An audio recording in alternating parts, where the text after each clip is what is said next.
ini propagandis. Jadi bukan kita anti musiknya, bukan. Bukan kita anti seni budayanya, bukan.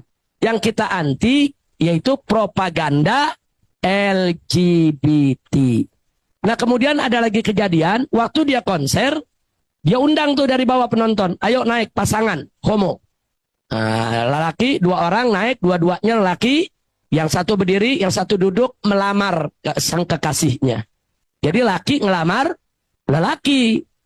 Nah kemudian bertebaran di YouTube, saudara, laki dengan laki ciuman, perempuan dengan perempuan ciuman. Kemudian dia bikin dalam akunnya statusnya. Dia tulis apa? Kami dulu nggak mengenal kenikmatan LGBT. Tapi akhirnya kami belajar dari Coldplay. Kami akhirnya menjadi LGBT. Itu kalimat-kalimat begitu menjadi bukti bahwa LGBT ini mempengaruhi generasi milenial. Mempengaruhi generasi muda. Nah ini berbahaya. Nah, jadi sekali lagi yang seperti ini nggak boleh kita biarkan. Nggak boleh, ini berbahaya. Apalagi dilaksanakannya di GBK, Stadion Senayan. Ini kan boleh dikatakan mercusuarnya Indonesia. Berarti dia lakukan secara nasional. Nah, maka itu saya dengar kabar dari para ulama yang berkumpul kemarin itu. Mereka sudah punya tim. Tim ini sudah kerja 3 bulan, Bu ya. Sudah menyurati Menteri Pariwisata, yaitu Sandiaga Uno. Sandiaga Uno itu Menteri Pariwisata yang mengizinkan dan mau menggelar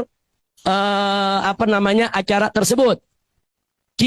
Para ulama udah nyurati, saudara, ditolak, minta ketemu, ditolak. Dia nggak mau ketemu ya, Wak. Kemudian disurati lagi Menteri Menko Polhukam, Pak Mahfud. Disurati minta waktu, nggak dapat waktu sampai sekarang. Sementara acaranya 7 hari lagi. Tanggal 15 November besok ini. Sekarang kita sudah tanggal 8 ini. Nah, tinggal 7 hari lagi. Kemudian Kapolri sudah disurati. DPR sudah diminta untuk ketemu. Enggak, DPR enggak terima. Jadi tim yang dibentuk oleh para ulama ini sudah keliling. Saudara, Menteri Pariwisata menolak, Menko Polhukam menolak, Kapolri enggak ada kabarnya, DPR juga nggak menyediakan waktu untuk menerima. Nah, jadi akhirnya itulah yang menyebabkan akhirnya para ulama ini berkumpul kemarin. Jadi mesti bagaimana kita? Nah, kita udah berusaha prosedur, tapi semua mentok. Begitu, Bu. Nah, akhirnya para ulama itu, para habaib, para tokoh nasional membentuk kumpulan. Namanya Geranati LGBT. Geranati itu singkatan dari Gerakan Nasional Anti LGBT.